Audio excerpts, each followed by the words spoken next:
Welcome to Evergreen Speedway's Home Track Heroes on Seattle 11. Well, a very pleasant good afternoon, good evening. Welcome into Home Track Heroes. As for the first time here in 2025, it is sprint car time on the show. The Granite Can-Am Shootout in the house with the Northwest Sprint Car Tour in the house, going for $7,500 to win later. I'm Caleb Hart. He's Chad Fitzpatrick. Chad, fun show today, capping it off with sprint cars, but starting it out with Pro 4 trucks and a lot going on in between. We're jam-packed. We better get to her. We got a lot of different cars to get through, so yeah, great to see 16 sprint cars in the field tonight, so that's a lot better than we've had last year, so great to see the sprint cars making an improvement compared to last year. We'll see how they end up racing in this one. It's all a main event action for you here on today's show. Big thank you to our track sponsor, our Home Track Heroes sponsor, and that is All Ply Roofing. Show wouldn't be possible without their support. Let's give you a look at the Northwest Pro 4 trucks. They'll be on the 3/8 mile here with your front couple of rows. Matt Green in the 7 truck out of Arlington. Mason Warren in the 2 truck out of Everett, sponsored by Bonus Racing.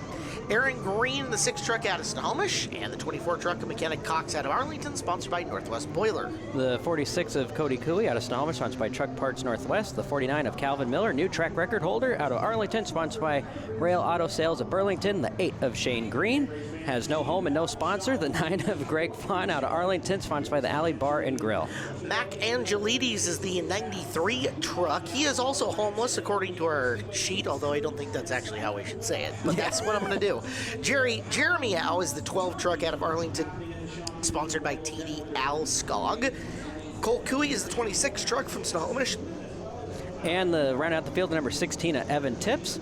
12 cars make up for 30 laps. Most of this field is actually out of Arlington as well. So, yeah, so very, everyone living up north in this Northwest Pro 4 truck series. Snohomish, Arlington, Everett, and homeless. Yeah.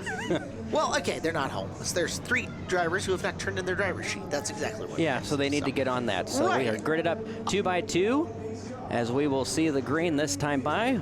Been a really fun series here over the years for the trucks, and not just in conditions like we have here today at Evergreen Speedway, but they run well in the wet weather as well. We've seen some really good runs from them there. Oh yes, very interesting to watch. I'm sure they don't really particularly care for it as the green flag flies, as the number, I believe that's the number 7 of Matt Green, follows to the very early lead with the number 2 of Mason Warren fighting hard for second. Here comes, and we're 3 wide actually as they go through 3 and 4. They're still trying to figure out our new track record holder going way out wide, and that is Calvin Miller, but Matt Green leads the field in turn number 1. Yeah, Calvin really ripping the lips. Something good here as he fades her up. He's a full groove higher than most of the rest of the trucks coming out of turn number 2. Going to follow McKenna Cox down, burying on the inside. The 24 truck is looking for 3rd. The Greens are running 1 and 2. McKenna 3, and Miller in the 4th spot, bidding for 3rd as they head into 1. Yeah, Miller looks to the inside of McKenna as they come off at turn number 2 down the back straightaway. The top 4 within a close pack of one another. The 2 Greens still leading the field as they go through 3 and 4. McKenna and Miller stuck behind those 2. We're thinking about maybe 3 wide for a moment. No, probably a good idea that they didn't, but the number 6 goes way out wide. Now they're 3 wide. Look at that, making a green sandwich. Nice job by Cox. Big momentum off the high side. She's retaining 2nd for now, but Miller, who was our first truck race winner of the year, has got the preferred line to the inside of her now. She's going to swing upstairs. She sees room to try to circle around Green. And McKenna Cox might have had the right strategy for peeling her way up through this top 5. As down the back straightaway, she noses ahead for the lead. Yeah, they're 3 wide for the lead as they go into turn 3. Oh, a little contact as McKenna hangs on, but look at the run that Miller has coming off at turn number 4, already right beside McKenna Cox as they go into turn number 1. From Calvin's point of view, from the Brandy Hood Promotions in-truck shot, you saw she just couldn't get the car down, or the truck down, coming off the corner to close the door, and that allowed Miller to get to the inside. We'll see if that is the race-winning pass just 4 or 5 laps into this, as Calvin Miller has got the lead, and now it's going to be up to Cox to try to find her way back by. Yeah, we'll watch and see, but now she's in trouble. The number 6 of Aaron Green looking possibly to the inside. Great shot there as they come into turn number 3, single file racing, as we got a good battle for top 3 still. They're slowly starting to pull away from the rest of the field.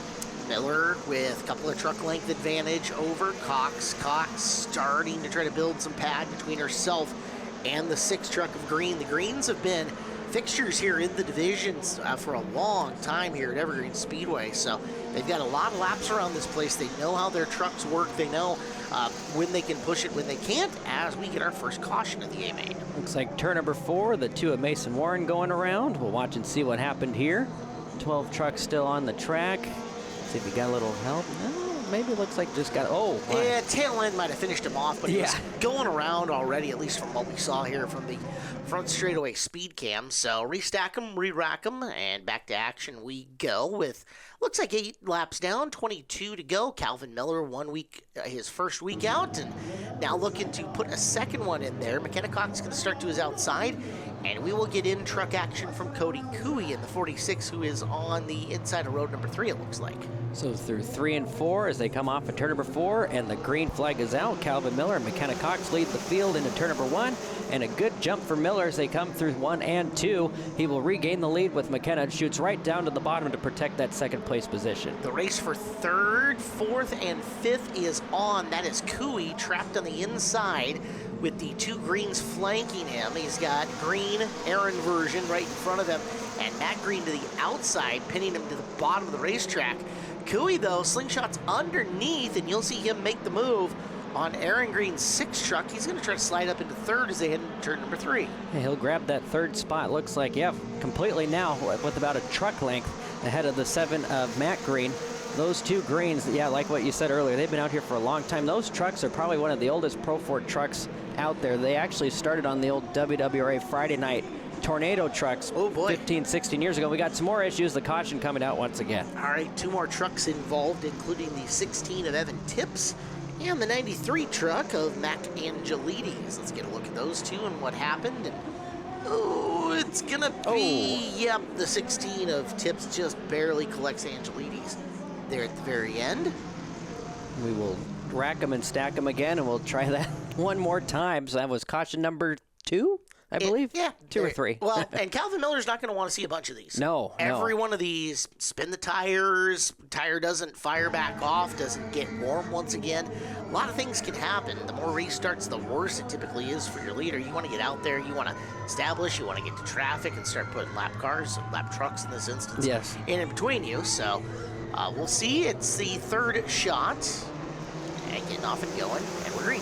That was actually a pretty good run for McKenna, but then the 49 just darts right in there, and the car turned, or the truck turns quite well, but she's hanging tough on the outside as they come down the back straightaway, 2 by 2, truck to truck through 3 and 4. She's doing really good up there, but it was starting to notice as the race went on, it was I was noticing she was fighting maybe a tight handling car. Okay. Well, when you're up high like that, it does very well because you're not turning as much. So, and Cox is making this work out for her. They're still about even Steven coming here into the 3rd corner. Miller, little power off the bottom. Cox up on the top, and McKenna, who led the last time by, leads another lap just by a nose.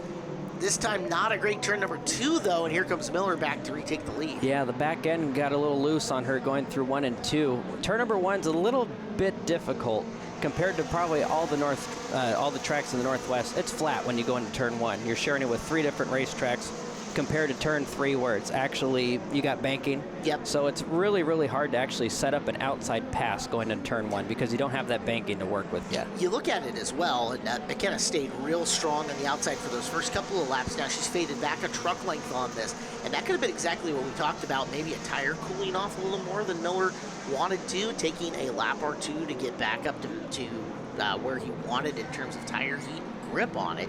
We did see the little bobble coming off the second corner for McKenna, but yeah, there's a lot of factors that could have come into her having that lead for a couple of laps there. Yes, most definitely. Yeah, not all of them to do with the 24 truck in that instance. Yeah, where Calvin may have a long run type of truck, where McKenna might have a short run type of truck. And that's exactly what we're starting to see right here. It's starting to shape out as the race keeps going on. We're just getting to halfway, as Calvin Miller is now growing that lead to about 6 to 7 car lengths now, and just 2 to 3 laps. Yeah, Cox sits second. Cooey has not made massive progress on her. By the way, Cody wants to come in and co-host the show someday. Oh, okay. I told him he's got to win first. Okay. So And then we'd still have to think about it. Well, he's got 2 more positions, so he's got some work to do. And 16 laps in 14 laps to do it, so better get on it, Kelly. I'm just saying. Yeah, because it's that easy, right? Right. Just hit the go button. Yeah. The very loudly decaled Greg Vaughn truck, one of the veterans of the division, now working on the 7 of Matt Green. You saw them battling. There's Vaughn looking downstairs. Greg dropped like 50-something pounds before getting into the truck this year. Impressive body. Wow, that is very impressive. Impressive body transformation for him. Well done for Greg, who's a retired Boeing guy. Yes. So. Yeah, and that'll definitely help you with that racing. When you can say what you want, but this is also a very, very physical sport. Yes. And I used to be about 40 pounds heavier too. And when I lost 40 pounds, I could definitely tell it makes it a lot easier to drive the cars. They're still side by side, truck to truck, as they go way out wide. One heck of a battle. I believe that's for 7th place, as now Matt Green will move back up to 8th, but trying to look to the inside, but way up front there, Calvin Miller is in his own zip code. Goodbye, Calvin Miller is now down to 10 laps to go in the very strong 49 truck. And McKenna's kind of in her own zip code all by herself in 2nd, just waiting for something to break loose. As you're going to look from the nose of her truck into following Miller, who's almost not in sight, depending on where that sunshine comes in. Yeah, he's opened up to about almost a full straightaway lead, as Cooey now kind of in his own zip code. The 2 Cooeys That's are right. now starting to fight for that final podium spot. We'll see what will happen there. Maybe make up for a good battle or make it a very awkward battle. That's right. We'll watch and see what happens here as we got 9 laps to go. The 2 orange and black trucks fighting for that final podium spot as they go into turn number 1. Running themselves in closer. It, the way that paint scheme is, it almost makes it look like he has a gigantic tire smiley when the tire smiley is only a little bit big on the side of the 46 truck. Yeah. Take a look at it next time it comes by, because you've got an exhaust vent right in the side that kind of gives it the illusion as, ooh, the Elevate Racing Media drone getting a good shot. Yeah, there's a tire smiley in that 4. Yep. But not as big. Yeah, definitely an optical illusion. But once again, we go up to our leader, our new track record holder, Calvin Miller, is just keep gaining and gaining and gaining as we keep going on here. Yep. Great position to be in. Right. We've talked, this is a Pro 4 truck division, so these are 4 cylinders out there. As we get a caution flag here, it is Mason Warren truck pointing in the wrong direction down the back straightaway once again. And for the 2nd time, Calvin Miller, 3rd time, Calvin Miller sees a caution flag that he does not want to, and especially getting so close with such a huge established advantage on the racetrack. I have been in those positions before. It is very stressful. Well, definitely when you get to single-digit amount of laps left, too. Yeah. I don't like that. But you know what? It's a part of racing, so you got to deal with it. All right, so we'll see how they handle it. That gives Cox another chance to start to the outside of Miller. And again, last time, she led the first 2 laps after the restart. Let's see if this changes at all. It's an all Cooey row number 2. Vaughn and Green in row number 3. And to that extent, Cole Cooey is going to go to the 3rd groove here, not only to try to pass Brother Dearest, but try to do something with the front row as Calvin Miller gets an excellent restart. Yeah, that was definitely the best restart and even start that Calvin Miller's had within this race. As it was looking almost like we're going to go 4 wide as the back end goes out on Cooey, as both of them actually, as they go into turn number 1. Now it's going to be a battle for 2nd, 3rd, and 4th now, because Calvin just keeps gaining and gaining as we keep going. Yeah, Cody Cooey and Cole Cooey. Cody's in the 46 truck. Cole is in the 26 truck. Those 2 duking it out in behind them. And you can see Cole was using all of the racetrack. We got 2 together. And once again, the 12 truck of Jeremy Howe and the 16 of Evan Tips, the 2 involved. There is Howe's multicolored 12. Let's take a look and see how it happened. Oh, yeah, a little help there. He got just a hair of help. So we need to take a commercial break. We're going to come back. We'll finish up the Northwest Pro 4 truck A main event as you are watching this week's version of Home Track Heroes here on Seattle 11. Well, you are watching the Northwest Pro 4 truck main event with 5 laps to go as they get ready to come back to green flag action here on Home Track Heroes on Seattle 11. I'm Caleb Hart. He's Chad Fitzpatrick. Our program brought to you by All Ply Roofing and to the green one more time, Chad. This is dangerous for your race leader, Miller, again, because they are all over the place. And three wide. Yes, indeed. That 3 wide might have been the only saving grace for him there, as Cooey getting the outside of Cox prevented her from getting the corner exit she was looking for. Because she had Cox into Cooey Cole version. And now McKenna goes around off the bumper of Matt Green. Well, that was an unfortunate chain of events for a lot of drivers there. Let's get a second look for it at a Cole Cooey, who's had happier days.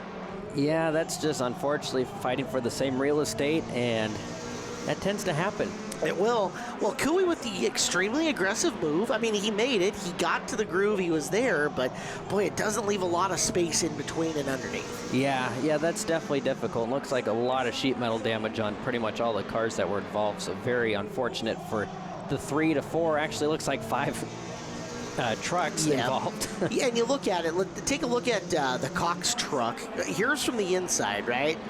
Cody's getting squeezed down. He's doing everything he can, but you can almost see McKenna lifting before she gets into Cole on the outside. Let's watch it from this point of view. Kind of hard to see from ground level, but if we get another up top shot, or if you guys are DVRing this, you want to roll it back and see it in real time. I swear I saw that 24 almost right at the point of impact lift. Yeah. Right, trying to avoid everything that was happening.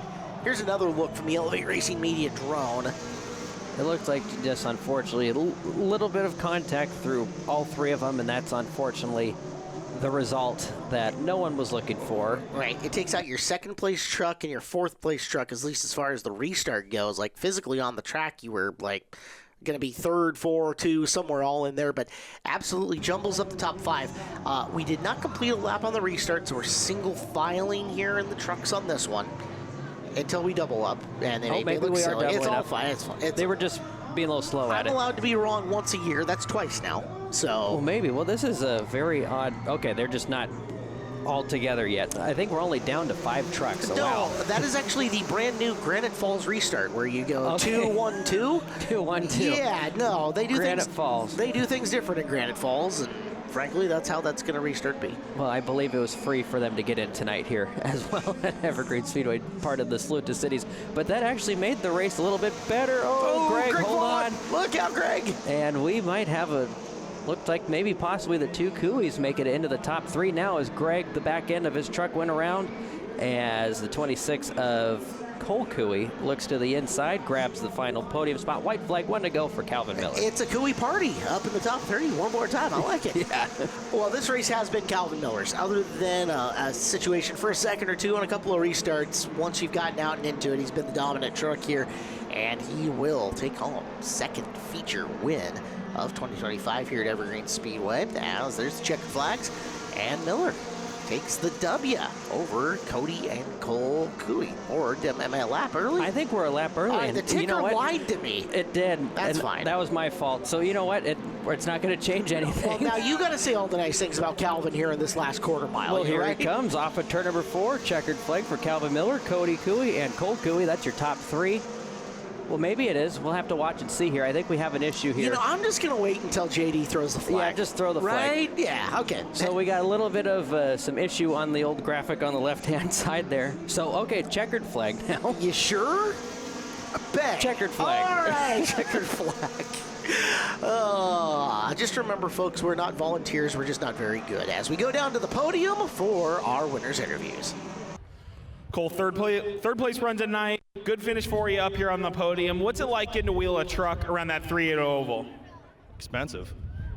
We've blown up like 3 times, blew like 8 transmissions. Thing didn't make half of the stuff we were supposed to make today. Didn't go into gear on first practice, had to take a transmission out. It's pretty fun.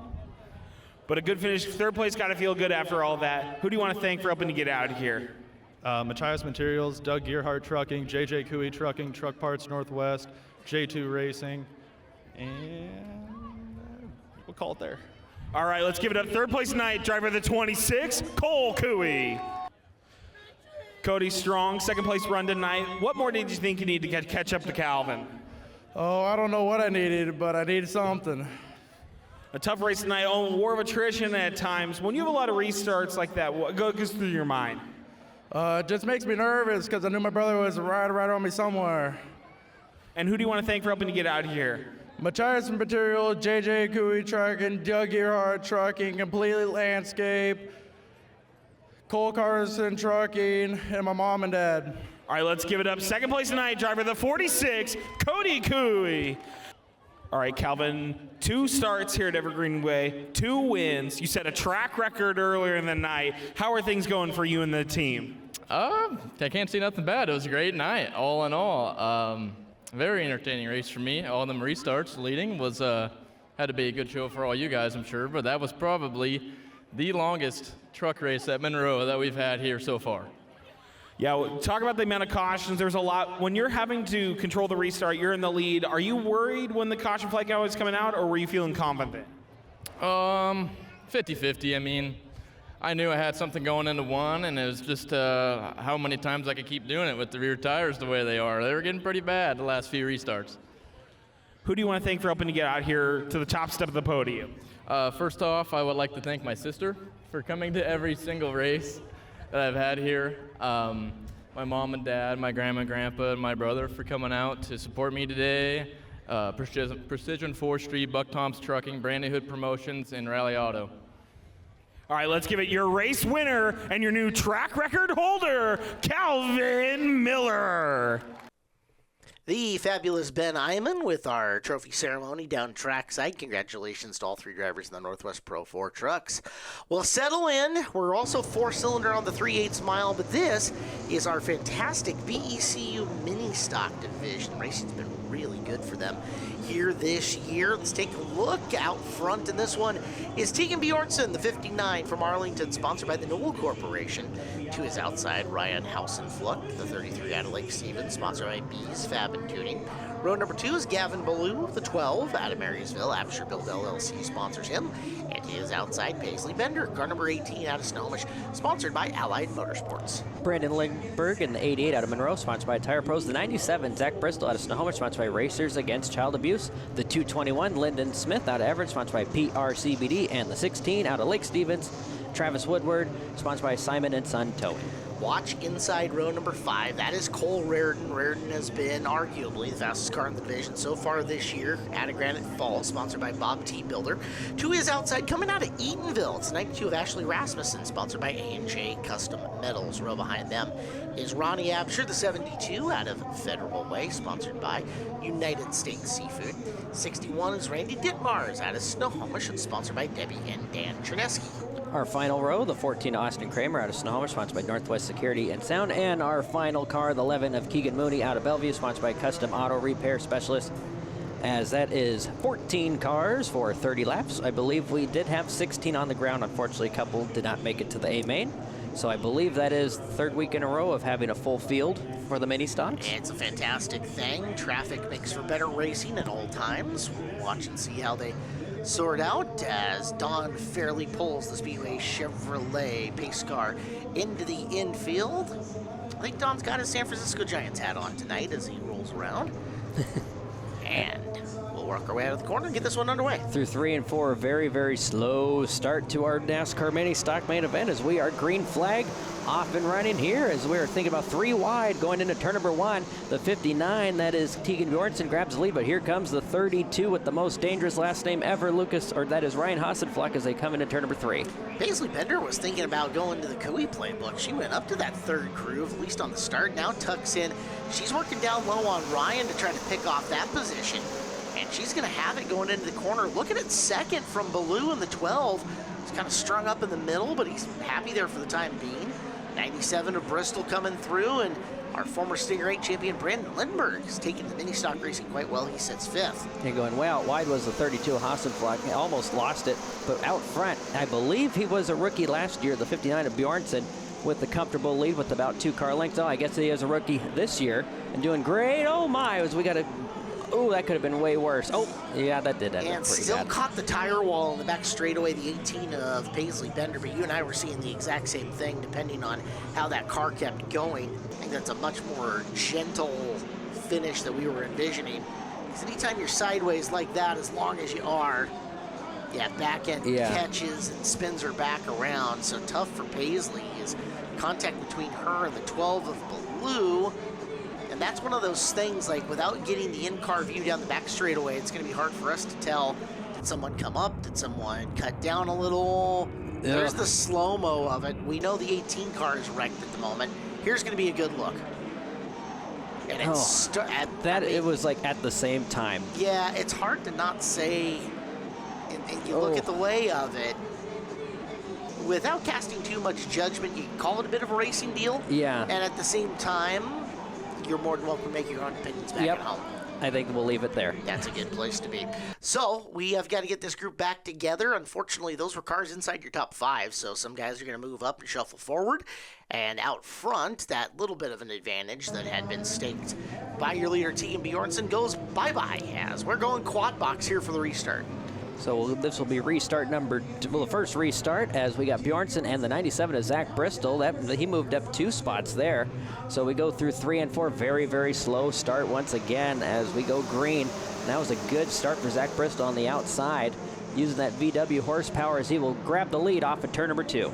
Sneaks it away from Bjornsson and gets down early. Bjornsson's going to sit in second. Lindbergh has lost a spot to the 221 of Lyndon Smith, and we know how fast that race car is. As Lyndon has found the high groove, it's hooked up and hauling, and he's trying to follow Bristol in and past Bjornsson. He'll do so. Bjornsson now under fire as they were sniffing high and sniffing low to both get by him. That's the 4 of Reardon, the 88 of Lindbergh. And the wash wide by Bjornsson costs Reardon. That allows Lindbergh to get to the inside. Yeah, Lindbergh definitely doing a little dirt tracking style through 1 and 2 as they go through. And we'll see if he can do it again. Yeah, no, we can't. But he's using that Ford Mustang off of turn number 2 down the back straightaway once again, trying to fight for that. I believe that's that 3rd spot, as they are still fighting for a great battle for that final podium spot. But here comes looky to the inside. That is the 4 of Cole Reardon, I believe, our winner for the first 2 main events? At least one of the 2, that's for sure. Is down to the bottom goes Reardon as he sneaks by Bjornsson. Reardon, one of the guys trying to make Honda power work in the field, if I remember right. As your battle up front's getting good. Bristol and Lyndon Smith were nose to tail in just a second the speed cam, but we're going to keep watching 3rd. Reardon and Lindbergh, a car length now 2 away, as they continue to roll here around the 3/8 mile on Evergreen Speedway. This segment brought to you by Angel of the Winds Casino Resort. Now with sports betting, if you think you can pick a winner, prove it at Angel of the Winds Casino Resort, the only home for sports betting. North of Seattle, exit 210 off I-5 in Arlington. So through 3 and 4, still a good battle shaping up for that top spot. Zach Bristol and Lyndon Smith both used to race Hornets together years ago. So they, looking to the inside, Bristol saying, hey, buddy, you're going to have to go to the outside. Kind of looks a little familiar there as they go through 1 and 2. We had seen this a time or 2 already today, and here comes Reardon, not wasting any time.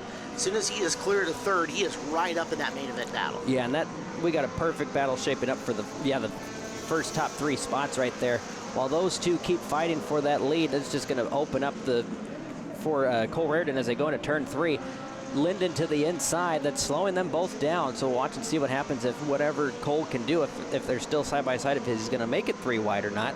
But that is a clean pass on Zach Bristol, and Bristol tries to go down to the bottom, but can't quite make it happen. And Reardon is right there to jump to it and take advantage. Cole Reardon moves into 2nd now, as he noses ahead of Bristol. He will be charged with pursuing Lyndon. Down low he goes. Reardon shows himself there for Smith. Smith hangs on right now. Slower traffic looms just barely ahead of him as you watch the in-car from Reardon down the back straightaway. Look at that. I mean, he had such a good speed coming off of turn 2. I mean, he almost made the pass midway down the backstretch, but had to slow down. As we got some lap traffic, Rasmussen is going to have to split the difference there and give our new leader, that will be the 4 of Cole Reardon, looking for 2 in a row. Yeah, wrong place, wrong time for the 92 car as far as Lyndon Smith was concerned. Forced him to swing wider than he wanted to. And now Cole Reardon gets to rabbit in front of this field as we are closing in on halfway home. 13 and 17 laps left on the ledger of this one. And bye-bye Cole. Holy cow, is he stretching quick. Yeah, it's very interesting to see. Oh, we got a caution. Looks like we'll see what happens. 92 apparently. Oh, spun in turn 2 right there. So we will see. I believe Cole already had 1 lap in, so we'll watch and see what happens here. Oh, yep, comes down and just overhooks it coming off the corner. I've seen that spin more than a few times where you're, oh gosh, I'm going around, you try to snap the wheel back and just nothing wants to work correctly and just snaps you there. Yep, that happens to all of us. Watch the wheel action here. Oh, yeah. Yep, around, and that one correction is actually kind of what sends you careening sideways here at the very end. We have got more from the BECU Mini Stock main event. It's coming up next here after a commercial break on Home Track Heroes on Seattle 11. Well, we're just about halfway through the BECU Mini Stock main event here on Home Track Heroes on Seattle 11. He's Chad Fitzpatrick. I'm Caleb Hart. Back to action we go, coming off the caution flag. 17 laps remaining. Cole Raridan had just snuck the lead away about a lap ago. Lyndon Smith will be to his outside. Zach Bristol and Brandon Lindbergh in row number 2 coming up here for the restart. The Honda and the Ford in the first row, as we got VW and Ford as well in the second row as they come off at turn number 4. We'll watch and see what happens here, and we are green dead even at the line momentarily, but that was a great start once again for Cole Raridan as they go into turn number 1. Raridan will lead coming out of the corner. Smith, we know that car works well on the high line, but Cole Raridan's had so much speed here this year that Lyndon might have to tuck in and make some laps down around the short path around the racetrack to figure out what he's going to do. Raridan, Smith, Bristol, top 3 unchanged after the restart, with Lindbergh trying to force his way up in there. Yeah, that Ford car has some really good speed coming off the corner. That car is definitely hooked up. It's been hooked up all year long, and it's definitely interesting to see how the mini stocks have been working this year. They did do a lot of rule changes over the offseason. Not more so new rules, it's more so kind of how the rule book was written years ago. Went back to the pound per cc rule book. Yep. So it's definitely evened out, in my opinion, just from an outsider looking in the playing field. You look at it, and this division was very Mustang dominated. Yes. For quite a bit of time.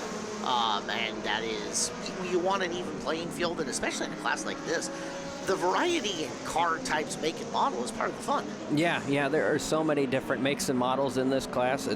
It's always been like that, so it's great to see. This is definitely a good entry-level class, and if you race this class for the rest of your life, great too. You got to race anything. There's just in and of itself, there's the front wheel versus rear wheel drive battle that we've talked about more than a few times, and how do you want to make the technology hook up, what works for you. We'll talk more about that in a second. First, we got to say a big thank you to Coastal Community Bank. Community is our middle name. The Coastal Bank staff takes the time to understand your business and help you move it forward. Coastal Community Bank has multiple locations throughout the region to handle every bank you need. Details are online, coastalbank.com. That is coastalbank.com.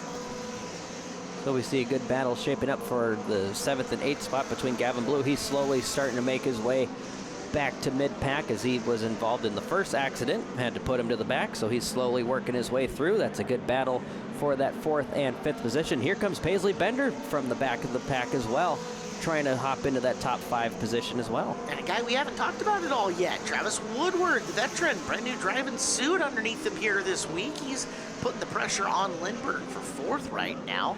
Our program here on Home Track Heroes brought to you by All Ply Roofing, as they are flying around this place.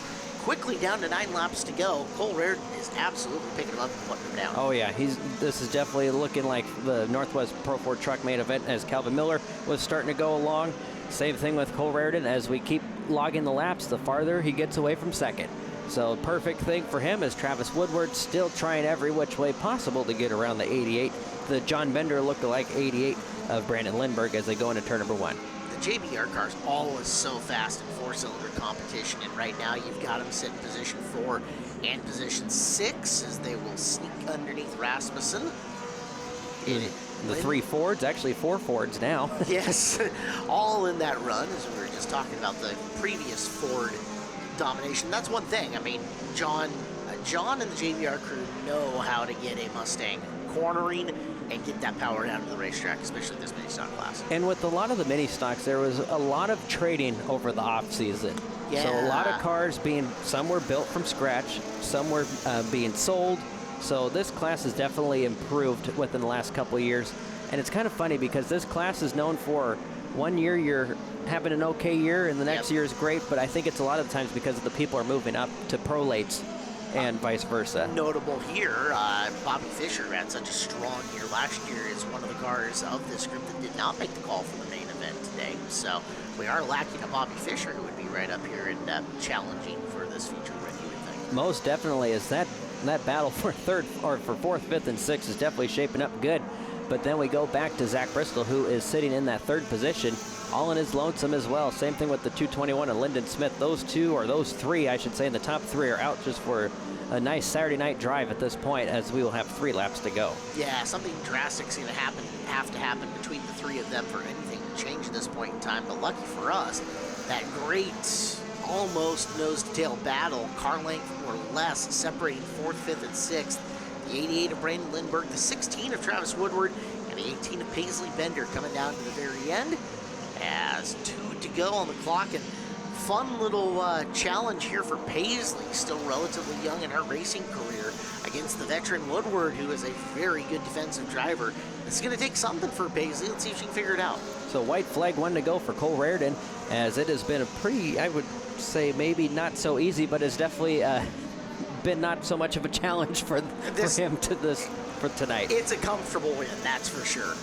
As he'll come off the corner, we are sure the checkered flag is throwing this time, and to the win goes Cole Raridan. Give second to Lyndon Smith, give third to Zach Bristol, 4th, 5th, and 6th coming across the line. You'll see them in our screen. And right after that, we'll jump trackside for the Angel Winds Casino Resort podium.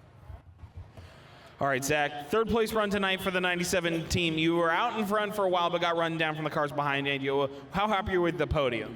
I'm very happy, especially I think 10 laps in, we had no brakes left.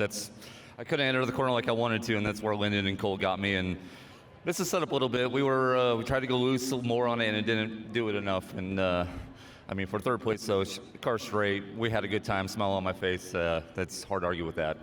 Who do you want to thank for helping to get the 97 out here week in, week out?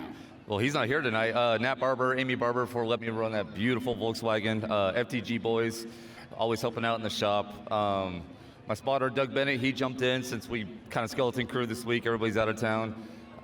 Jimmy Powers, my beautiful girlfriend, Sarah, Tommy Kenny Hibbs, Damon Claiborne's back there tonight. Haas and Flux obviously are always helping us out. And Nat's Little Deal of Racers Against Child Abuse. Check it out on Facebook. It's a great cause.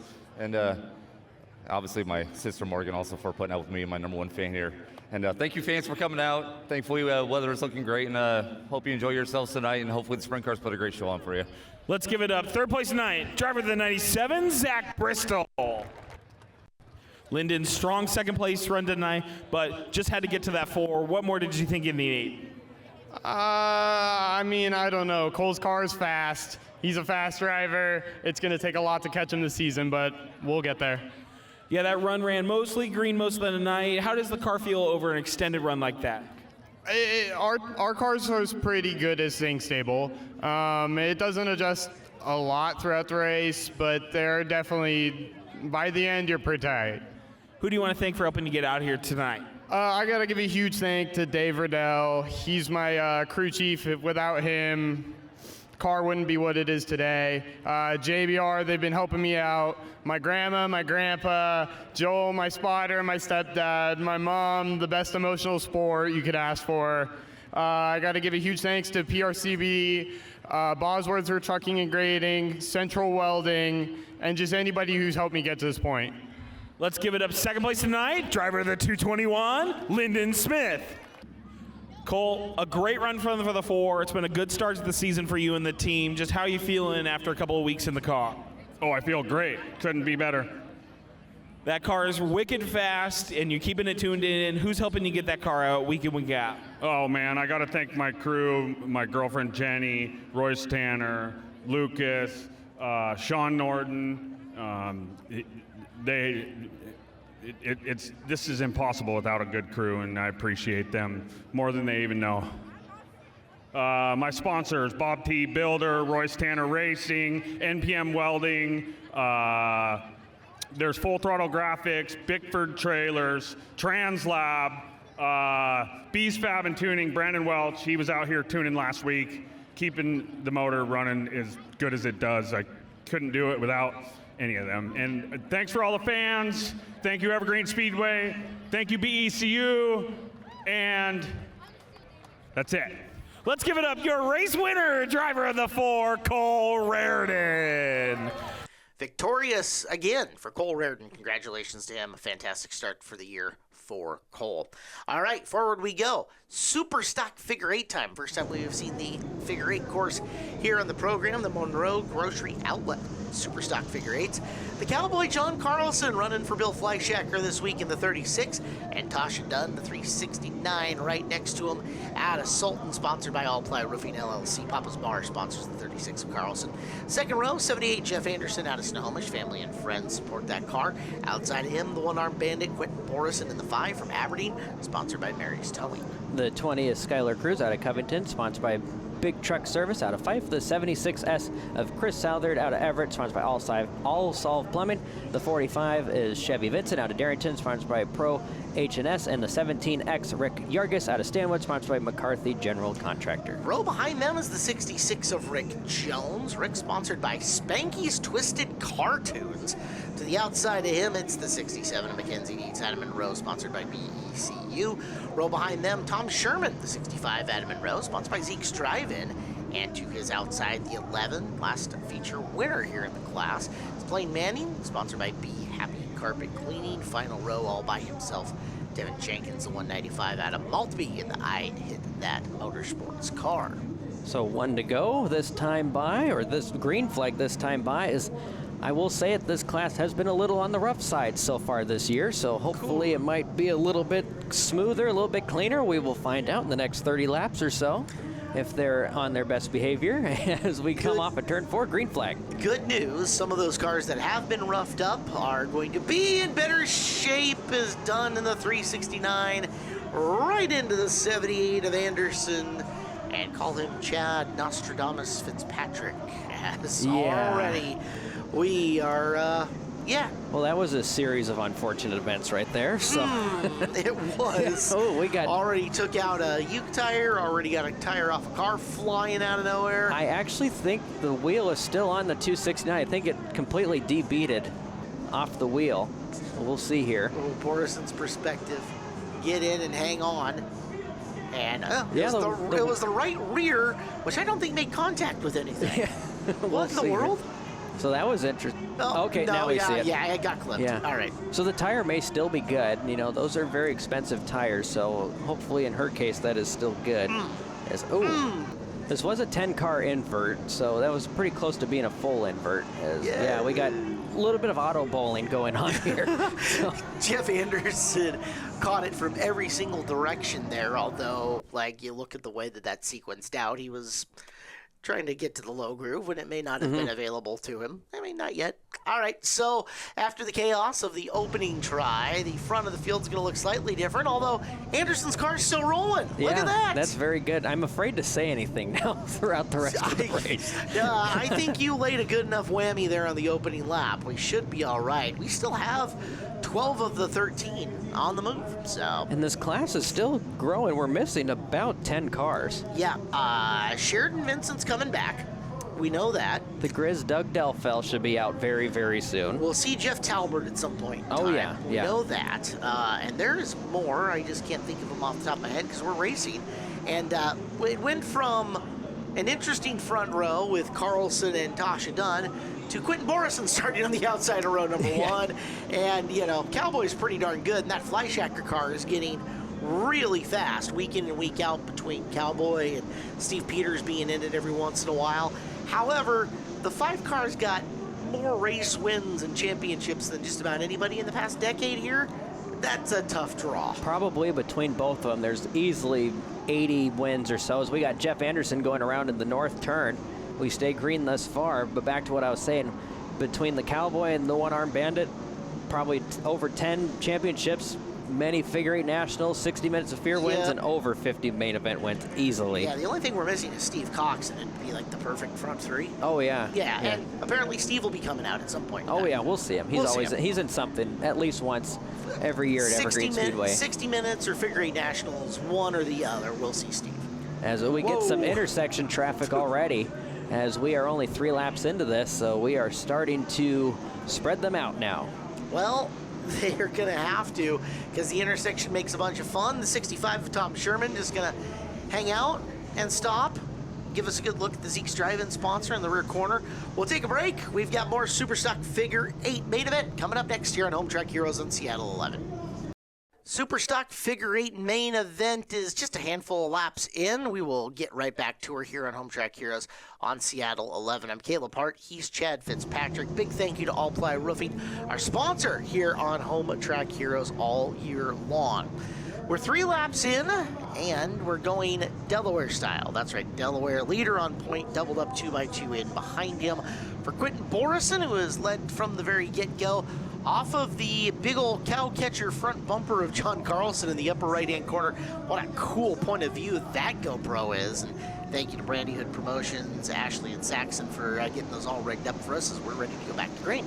Back to green as it is status quo, the top 3. They are actually still trying to figure out who the top 3 will be, as now look at Chevy Vincent now moves up to that 3rd spot as they are still trying to find 4th, 5th, all the way on back there, trading paint as looked like, and here comes the, I believe that was our fast time qualifier, Mackenzie Dietz, slowly working her way through the field as well, just slithering on by the 66, and that is Rick Jones. Look out, Rick, 67 car coming through and coming strong here early in this one, as Dietz taking a look to the inside of Southard in the 76, and Chris pushing wide off of what we call the North Pole, or the left-hand corners where you're turning left.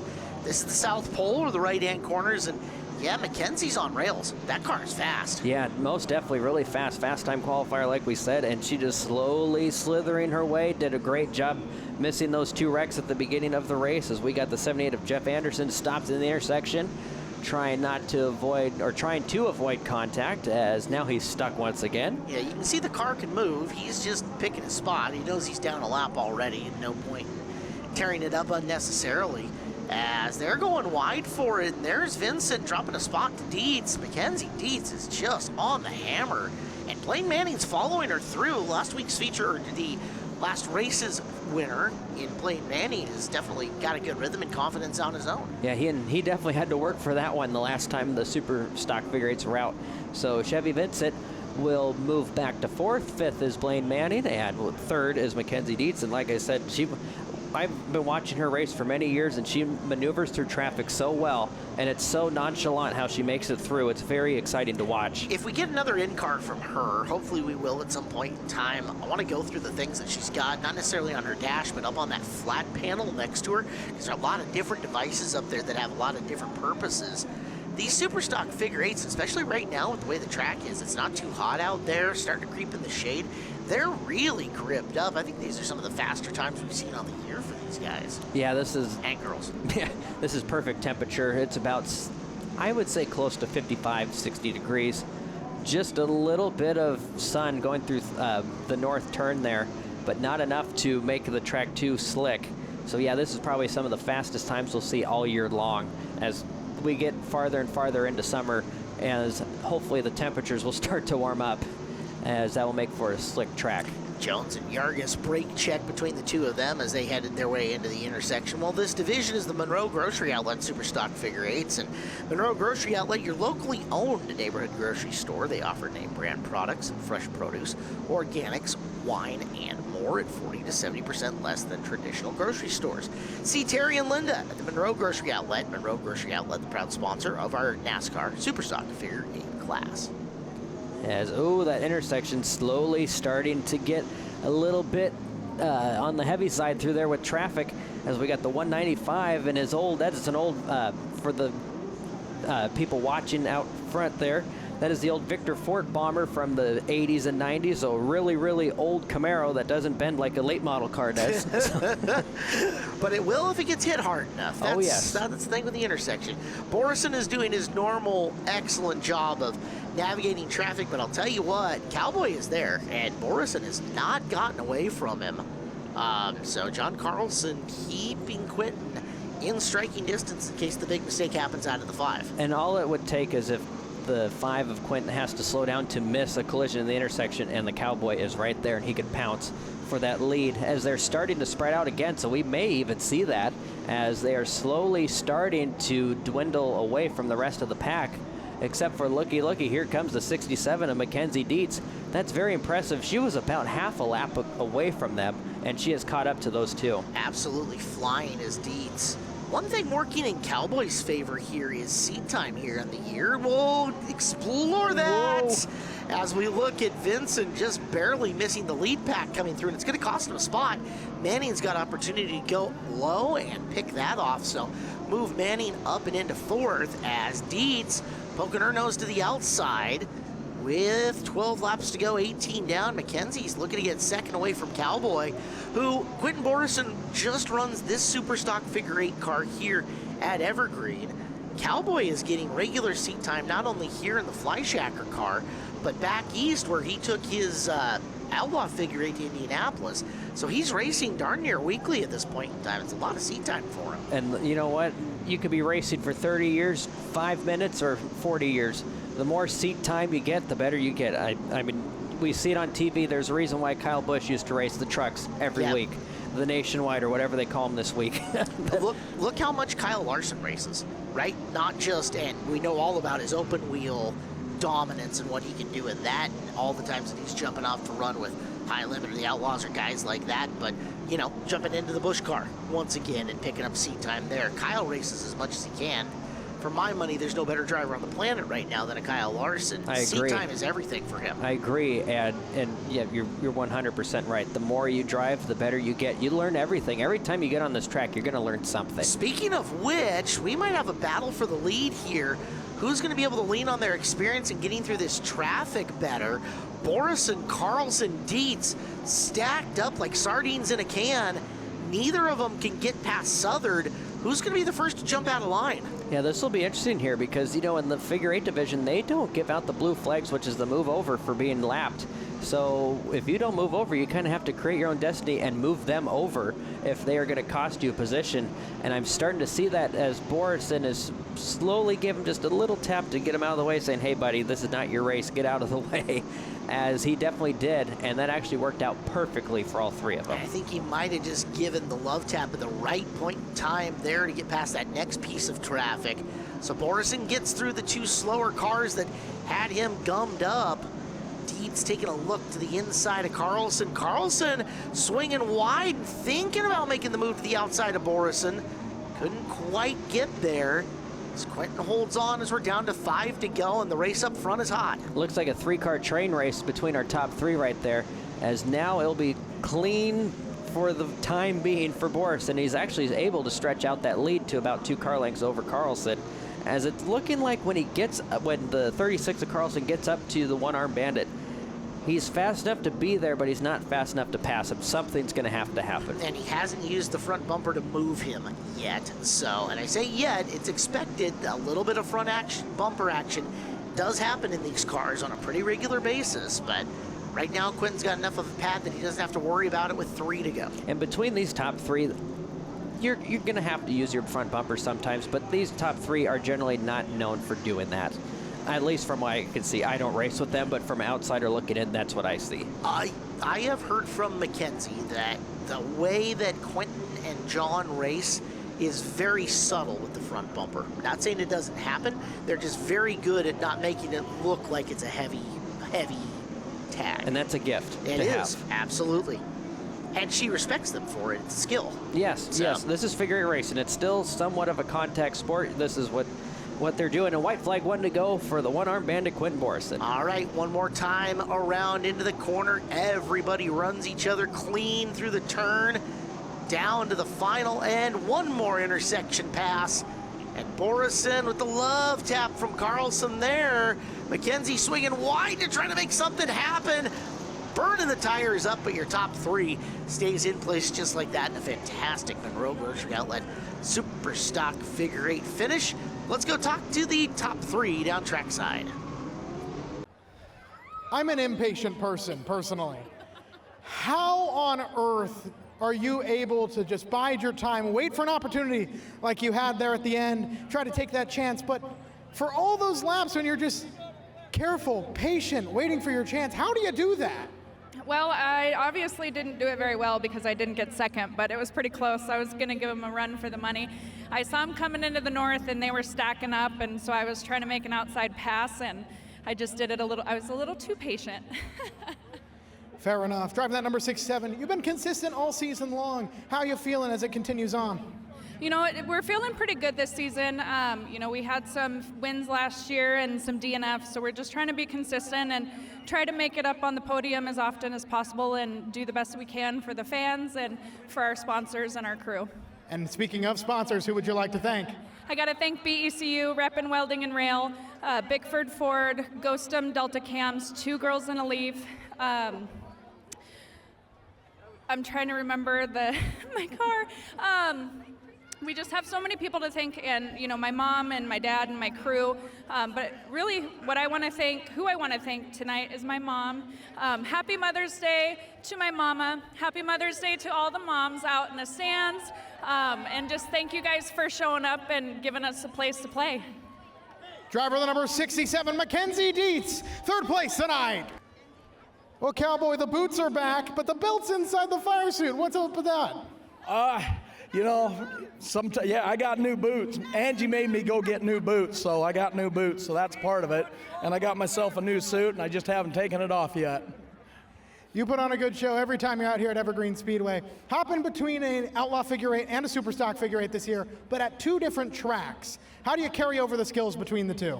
It's 31 years of racing, doing it out here, and you know, back east, I feel like a rookie against those guys, but it sure is a learning experience and a lot of fun racing with them. Great car, great crew. Who would you like to thank tonight? Well, I got to thank Bill. He's the one that asked me to drive the car after I worked on it, and the sponsors Papa's Bar and Tavern, and he knows the sponsors. I don't. I just drive the car for him. And the machine works guy right here with us. Driver the number 36, second place tonight. That's the Cowboy, John Carlson. Quentin, we meet often up here in the winner's circle. You put on a great race today, a class act, running that consistent line. How do you navigate lap traffic so well? A lot of luck. You know, I've been doing this a long time, but just a lot of luck. You know, sometimes brakes just have to fall your way. There were a couple of times you're heading to the intersection and everyone's scattering like they're fired off from a shotgun. But you just drive straight through. You plot your line and you know what to do. Is that just experience or is that iron will? It's just a lot of trips through that middle out there, you know, and knowing the guys that you race with, knowing the guys who, you know, that'll run the intersection hard, and some of them that are just like, you know, I don't want to wreck my car. So, you know, I mean, you can kind of gauge a little bit off that too. Sometimes it's just throw caution to the wind and go. And who would you like to thank for getting this win tonight? You know, I want to thank Cowboy and Mackenzie for a great race tonight. That was a lot of fun. Unfortunate circumstances put me in the Cowboy up front, but it was great.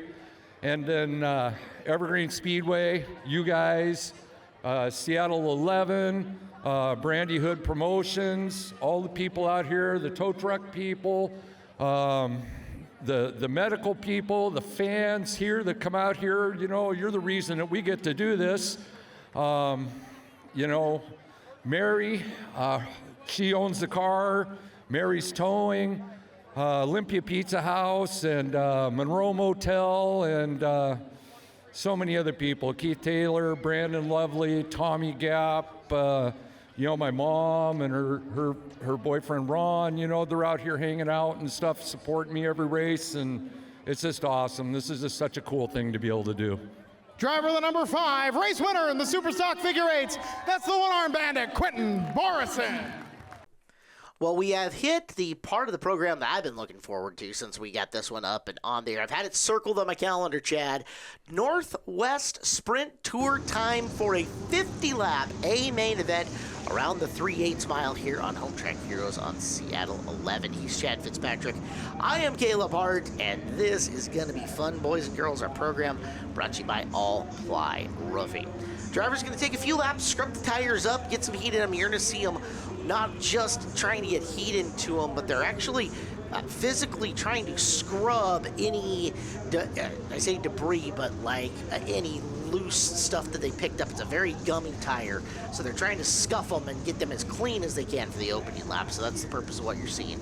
Let's get a look at your lineup. It's a 10 invert tonight, with the front row being Tom Weston. That's the 32X car out of BC, sponsored by High Definition Concrete. To his outside, one of the Michael Newman cars, Cody Ridge in the 41 from Snohomish, Washington, sponsored by First Line Systems. Row number 2 is Willie Ginn. Willie out of Idaho, grip suspension and design. And one of 2 Willisons in the field. Ryan Willison's the 41W from Surrey, BC, sponsored by his wallet. And the number 12 of Ron Larson out of Quesnel, British Columbia. He is sponsored by his wallet as well. The 7D of Randy Dubois out of Redmond, sponsored by Geico. The 57, Evan Marginson out of Tacoma, sponsored by Westlake Commercial Properties. The 44B of Brad Uman out of Chemanis, British Columbia. And he is sponsored by Upland Contract. That is Brad Almond. Almond is that one. Almond, There you okay. go. Aaron Willison, the winner of like everything open wheel for the last couple of years. The guy's a stud. He starts 9th out of Langley, BC. Tri-X Group sponsors the 14 car. To his outside, the new track record holder, Jeff Montgomery, set a new time trial mark earlier today. 33J from Langford, sponsored by Drake for Construction. Row behind them, Mike Anderson, Nampa, Idaho. Anderson Racing sponsors the 68. And Chase Sabato, the First Line Systems, number 19 out of Monroe. The 9S is Sawyer Lind out of Abbotsford, British Columbia, sponsored by Kinetic Signs. And the 52 are Stuart Lee out of Campbell River, British Columbia. Eli and Sons Plumbing and Heating is his sponsor. The 8H of Chloe Hudson out of Post Falls, Idaho, sponsored by Northwest LED Lighting. And our final vehicle, the 11 of Troy Globe out of Abbotsford, British Columbia. He has no sponsor. We did have one other car that did not make the show. That is the 81 of Marty Rosler. Marty, the veteran, former Full Classic winner. Yeah, he's raced a little bit of everything here. Oh, goodness. We've seen him in a pavement late model. He's really good in a sprint car. He's run a Focus Midget. You name it, Marty is a jack of all trades.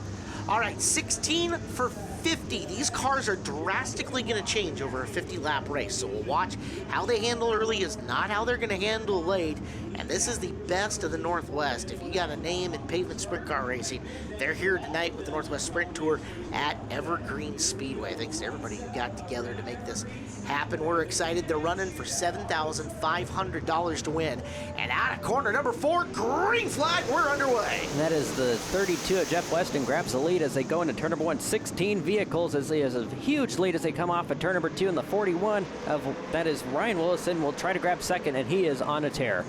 Wow, Willison firing off early. It is Weston, your early leader.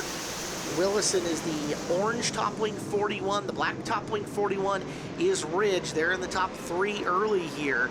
With Ginn in the 61, he has built his own chassis, has the driver of the 61, so has some, I don't know, home track knowledge, some advantage as far as his car works goes in his mind. With Dubois, our former track champion, working his way up and around Ridge in the 41 to pick up a position in the top 5. And look at Dubois using that outside groove as it's definitely seems to be working right now. 50 laps. This is a big race for them. They have pretty small gas tanks. They go through a lot of fuel. So 50 laps is a really, really long race for a sprint car. If any of them, and I'm not sure on the motor rules here, but I would anticipate that you're at least a third of a gallon a lap when wide open and maybe a little bit more.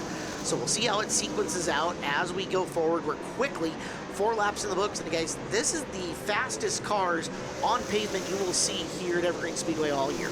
Nobody rips quicker than an asphalt sprint car. The fastest you'll ever see ever at Evergreen Speedway. I don't think there's any other vehicle that goes this fast. I mean, unless you got the super mods back some point in time, but even then, as Aaron Willison in the orange 14 darts underneath Ridge. Ridge, nice crossover move though. Force him to the outside. There's the Elevate Racing Media drone shot. David Nelson giving us a look from turn number 3 at how this field is battling. And they're slowly starting to spread out a little bit, so they're able to see what their vehicles are going to do here as Weston's starting to stretch out that lead to about 6 to 7 car lengths as we got Willison looking to the outside. I believe that's for that 4th position. So he started in the, I believe, the 8th spot, so he is definitely our front runner right now. It is a good run up to the front for Willison, who is now sitting P4.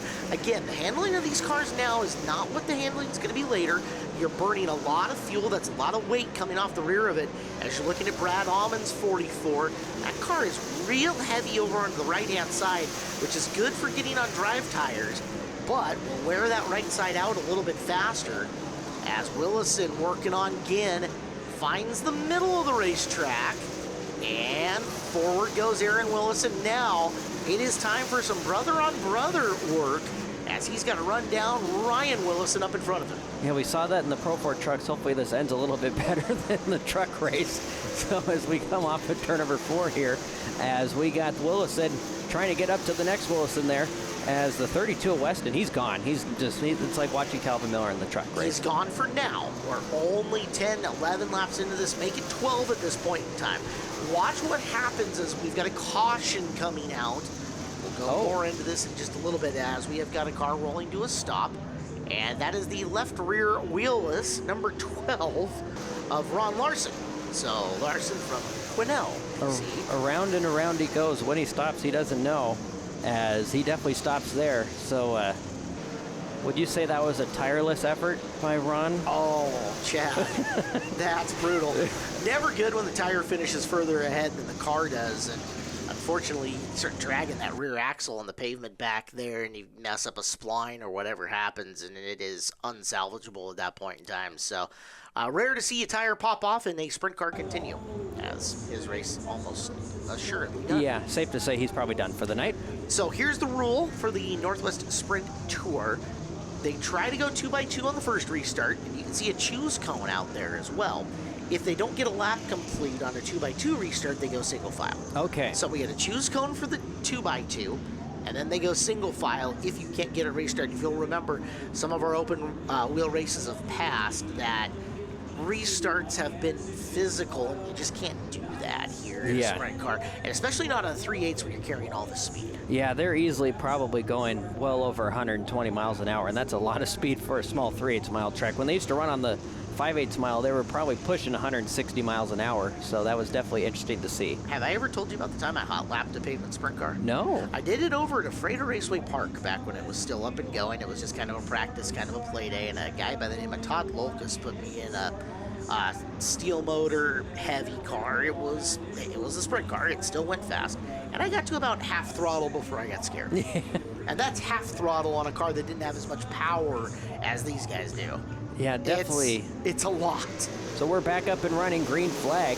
That's, oh my. Oh, Aaron Willison up and in the air. You're one of your prohibitive favorites, showing a shower of sparks.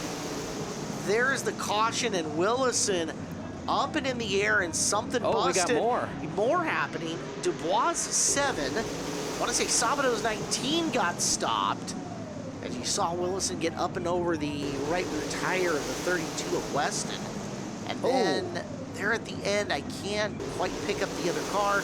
There's Willison. Yeah, he just, if I say he misjudged that, it's hard to say. From Ryan Willison's point of view, watch his brother get up and airborne. Here's from Dubois. Dubois is trying to get through. He tags the rear of Ryan Willison, and then, gets a face full of race car. Or I think just knocked the GoPro way off. Yeah, and we want to thank all of the Cascade Push Truck Association workers for grabbing GoPros. That is definitely something that you do not want to have laying on the track. Brandy has a lot of GoPros, and at the same time, they're not cheap. So, way to save it. So, because that didn't happen, now we single file, and Ryan Willison will start in second. That gives Ginn third back. Should be Amon in fourth. Trying to pick up position number 5, but definitely a jumbling up of those cars in the field, as quite the accident. Definitely there. Some odd.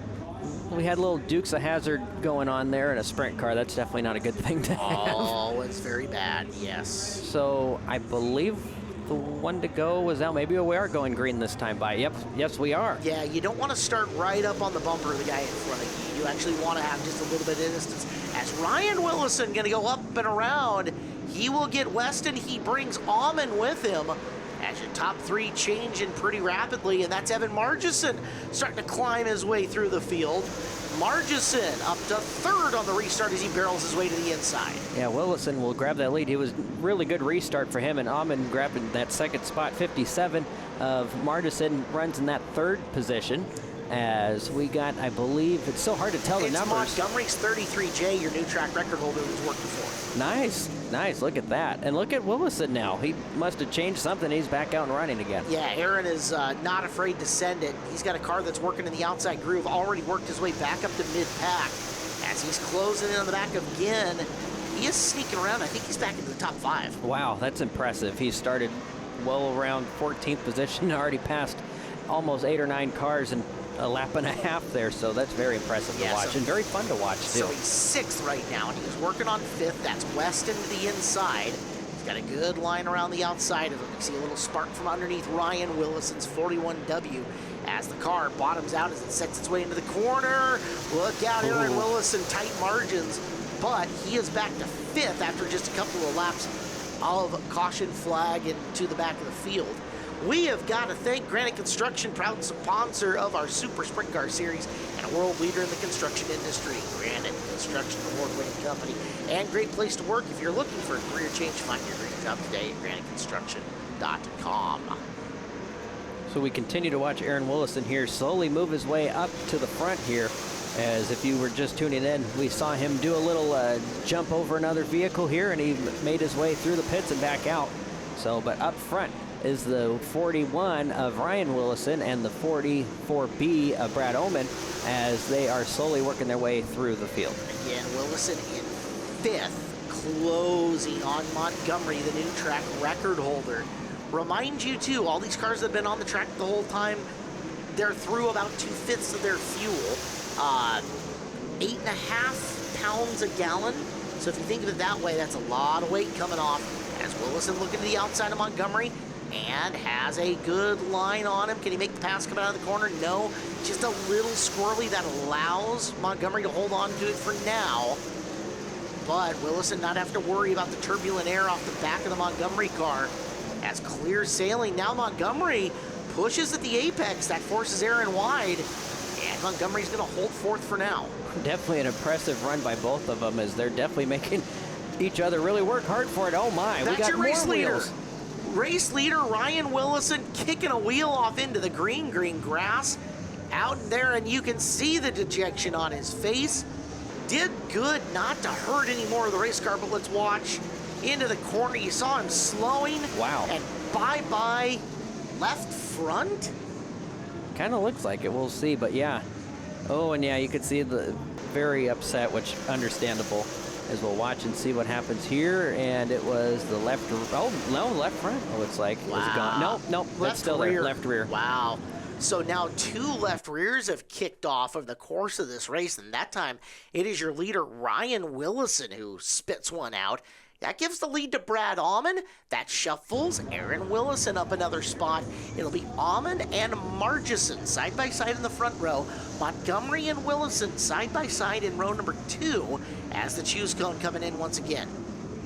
So it looks like everyone's just slowly, it looks like as if they just doubled them up. I think maybe one person chose the inside where they could have gone outside.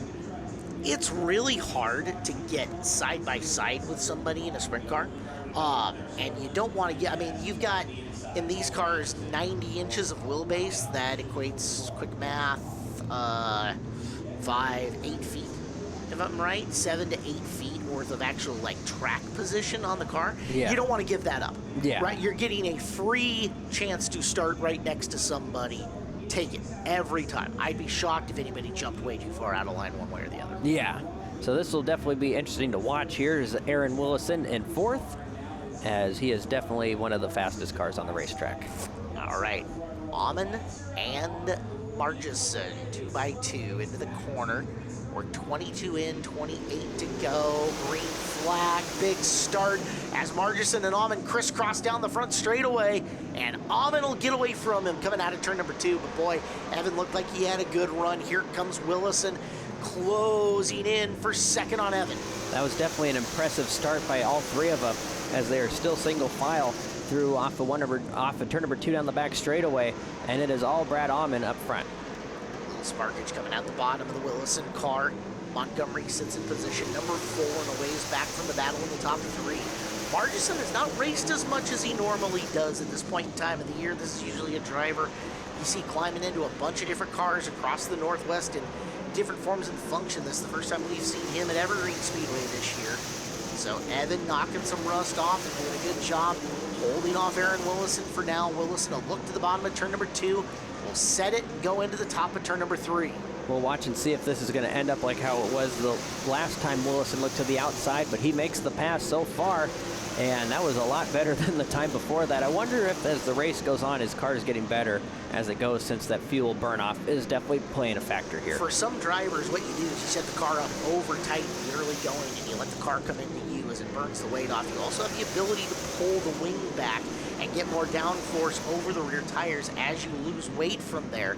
As yellow flag is out, and for the second time, Ron Larson from Quinnell, BC, has shuffled sideways and off. Oh, wow. Wow, yeah. A lot of those drivers have gone down low, like into those rumble strips that you've talked about more than a few times.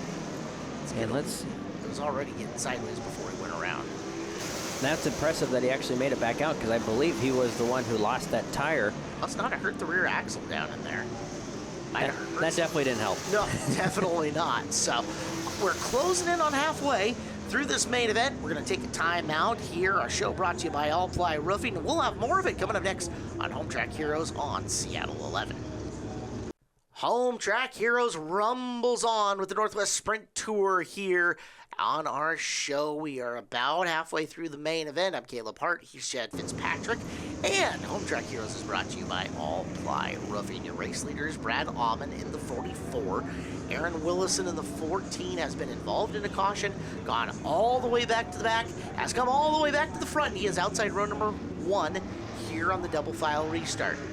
In-car video with Cody Ridge as we will work through the corner. Yellow light's still on, and looks like 1 to go here, Chad. This has been a good race so far. It has been good. It's been interesting. It's been all the above, I could say, at this point. And we've still got, I mean, we started 16. It sure looks like we have 13 left out on the track, so it's enough to get into some traffic for sure before this is going to get over. And Ron Larson's still out there, too. Look at Ron. Look at that.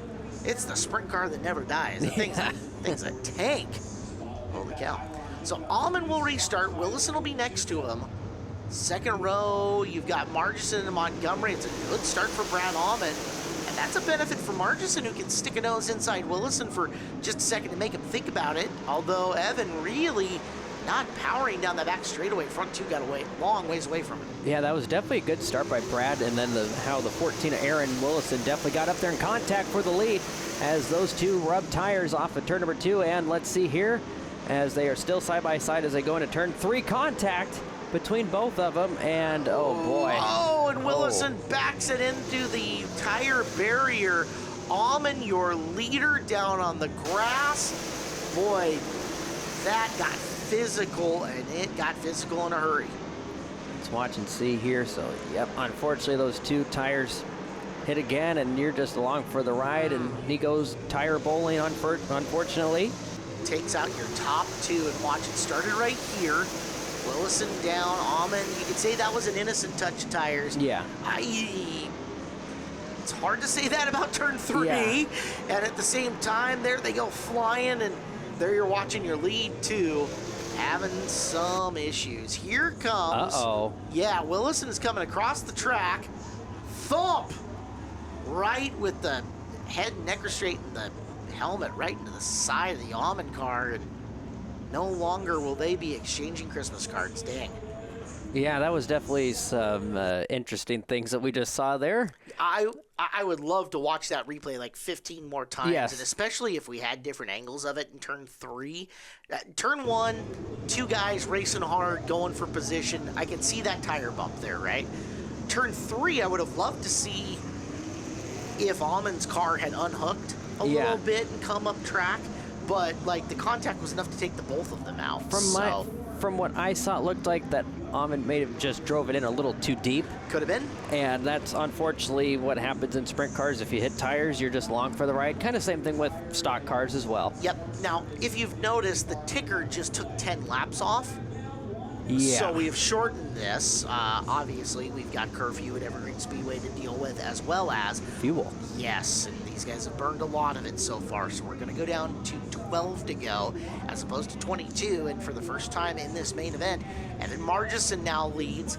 10th place starting, Jeff Montgomery is next to him, and the 32, your early race leader of Tom Weston, sitting in position number 3. So this is restart, I believe, number 5 now. So here they come off turn number 4. Good start for Margison as we are off and running, and we are green flag again. 41 of Cody Ridge sits in position number 4 as he works to try to pick up a top 3. And Margison, an excellent front runner. That is a guy who's very comfortable being in the front of the field. So comfortable that a few years back he had the nose wing fold up on him and obscure his vision, and he still won the race. Yes, I do remember that. And he's really good at restarts, too. I've been really noticing that. He definitely has the good run coming out of 4 to take the green compared to everyone else, as we still got some good battles up here between 4th, 5th, 6th, all the way on back. For the first time, we get to talk about the 9S of Sawyer Lind, who has worked his way into position number 5. Lind, a graduate from Deming Speedway, the micro sprints. He is the 1200 crew chief for Tyson Cross and a former Northwest Focus midget driver on the dirt and pavement. So he's got a good resume there. Indeed, has a good run going up into 5th. We have got to thank Speedway Chevrolet and RV Center in Monroe, your one-stop transportation and RV center. From new vehicles to pre-owned cars and trucks, Speedway Chevrolet located here with any make and model you're searching for. Speedway Chevrolet, been a proud sponsor of Evergreen Speedway and the NASCAR Pro Late Models for over 25 years. Well, this one kind of settling in as we're down into the single-digit laps. 7 to go here for Margison. Car's probably not going to change way more than it has for now. Let's see if he can guide her home. Montgomery trying everything to reel him in with 6 laps counting and coming down. And it looks like he might be slowly catching him, but the laps are winding away. He's running out of time, running out of real estate all at the same time. As we go back to 4th, and that is the 32 of Tom Weston there, sitting in his lonesome here. We got the 12 of Ron Larson. That car will not give up. No, it will not. So love it. You got to give it to him for that, as it looks like the 57 of Margison is actually maintaining the exact same lead with the 33 of Jeff Montgomery. Hadn't had a chance as Larson was running down Stuart Lee, the Campbell River driver. You want to talk about a guy with a varied resume? Lee, dwarf car driver on the pavement dirt, midget driver, Focus midget, pavement dirt, has an asphalt sprint car too. That's a lot. That's a lot. Dude does a lot of racing, so got a little TV time for Stuart. He paid me to do that, by the way. Oh, okay, good. He paid me in Canadian, so. Oh. Cody Ridge, wide and varied resume as well, but has been primarily a racer for Michael Newman and the First Line Systems group of cars. Having a good outing here. He is 3rd.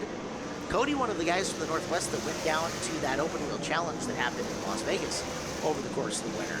Nice, nice. So we got a good battle there. It looks like I can't exactly see that. The 52? It's Stuart Lee. Stuart Lee, look at that.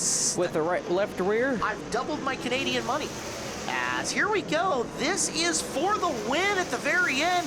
Those laps got down quickly. And to the checkered flag, Montgomery gave Margison quite the run, but couldn't get there. Margison wins, Montgomery 2nd, Ridge 3rd. Let's go talk to your winners, the Angel Winds Casino Resort Podium. Cody, quite the opening night here at Evergreen Speedway. Talk about just trying to tackle that 3.8 ovals in a car as fast as that. It's pretty fun. The cars stick so hard, it's not too hard, as much as getting in dirty air and around a bunch of other cars trying to do the same get a little dicey, especially on them restarts. Yeah, had a couple restarts tonight. Who do you want to thank for helping you get out here 3rd place tonight?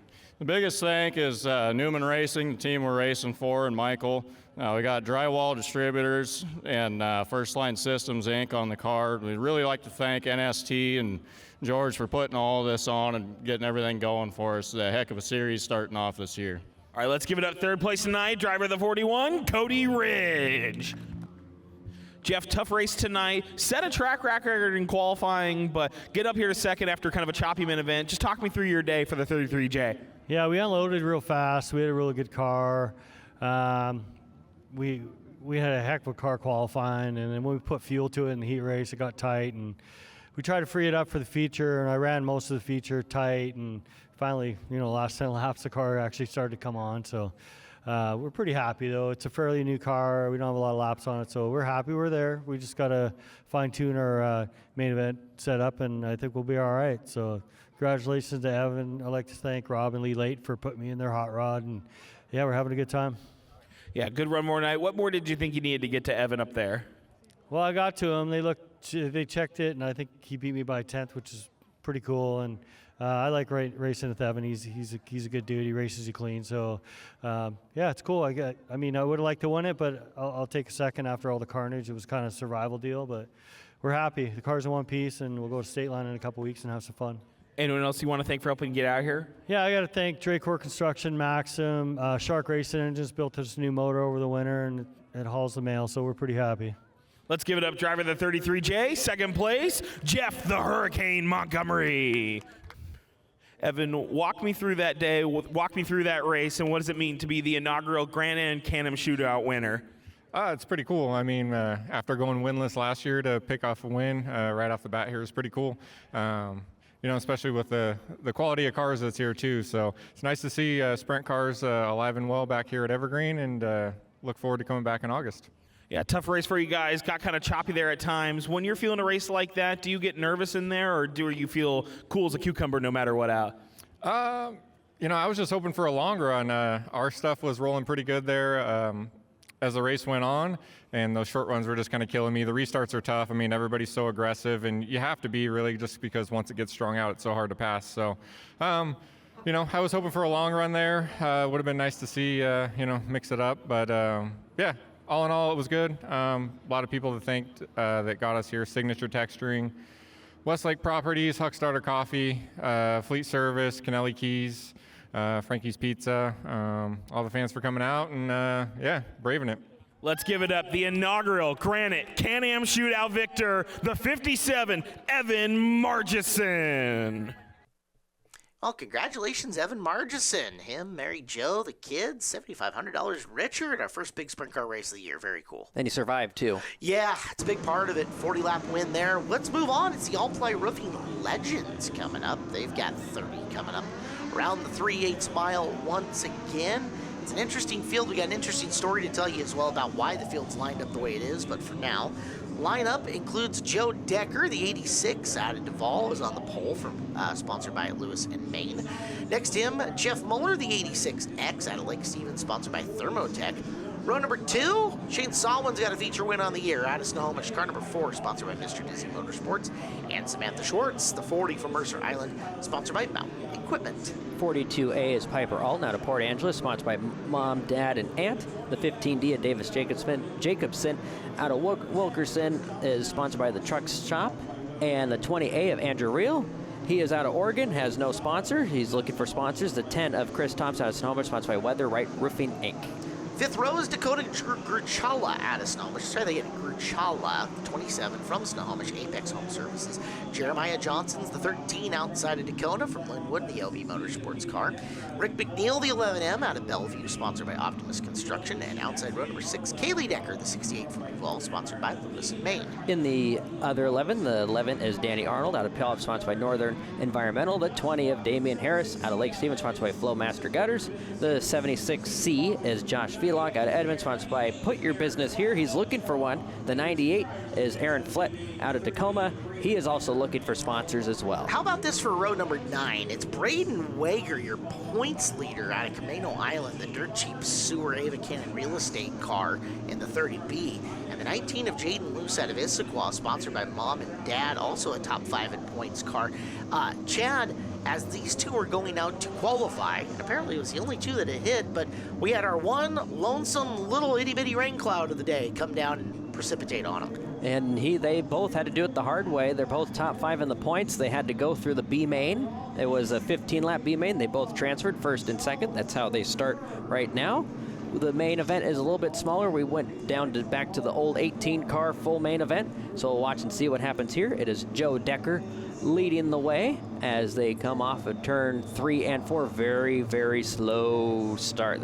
Joe Decker will take him through the field, off of turn number 4, and we're back up and running.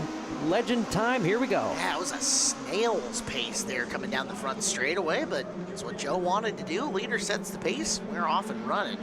As Salwin already digging to the inside for second, the veteran picked up the feature win the last time the Legends were out here, already settling into the 2 spot.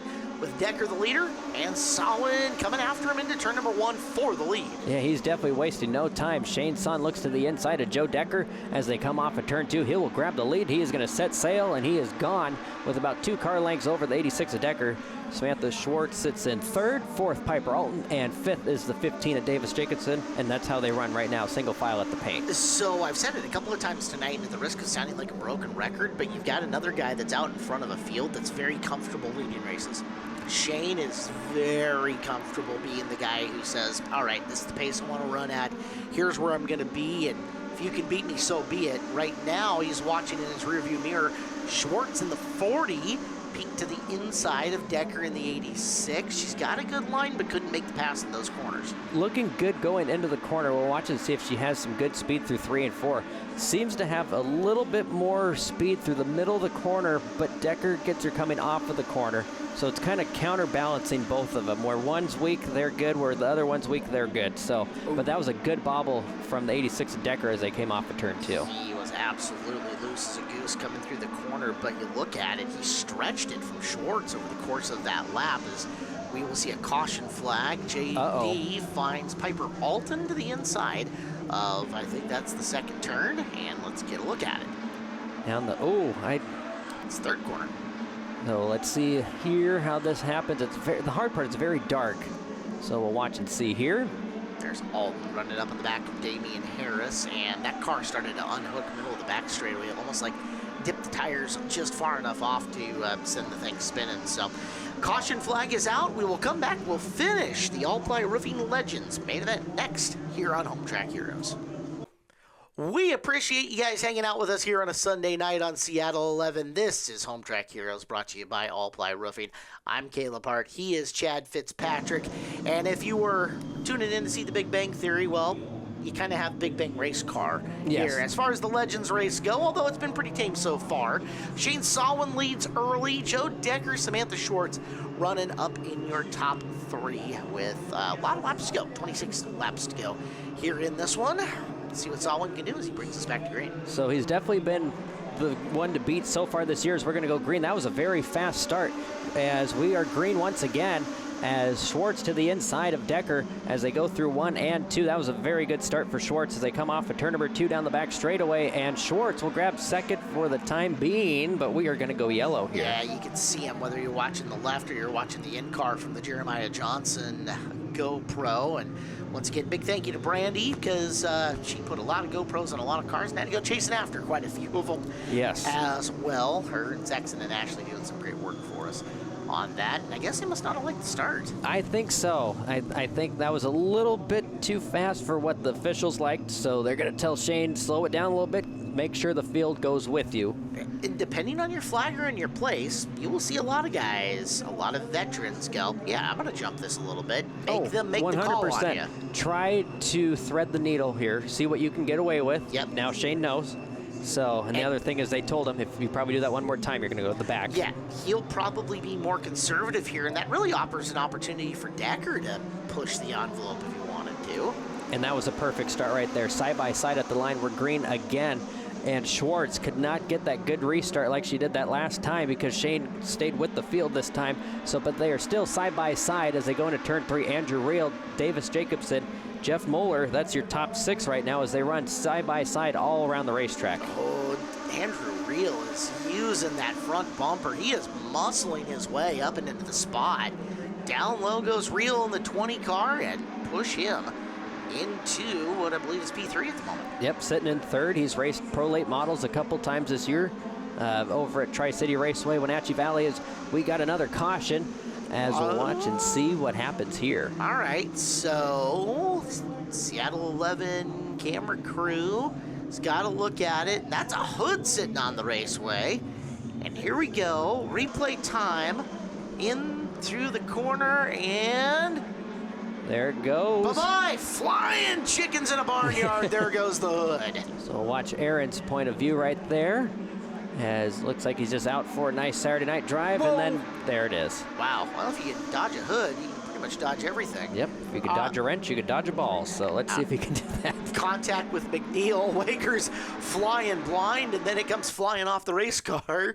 Well, all right. Braden might be in a better spot at the moment. A little bit lighter. Yeah, for sure. Doesn't have to worry about a hood flying up in his point of view anymore. There is some dangers to that, too. You know, we're not completely devoid of debris. There's a rock that hits the racetrack every once in a while, and you get a rock into that engine compartment at the speeds that they can come. That could be a big problem. And on this racetrack, especially on the 3/8, that's known for happening. We got, you know, you're surrounded by dirt on the 3/8. If you go a little too high or a little too low, and it's very common for that to happen, and a rock to go flying up and hit something. You look at it too, they're running last tonight, so that is maximum kick up from stuff up and onto the track, and especially as they get into the outer groove up by the wall. We really see it on a long late model race day, or like our big late model shows like the Showdown or the Galloway, right?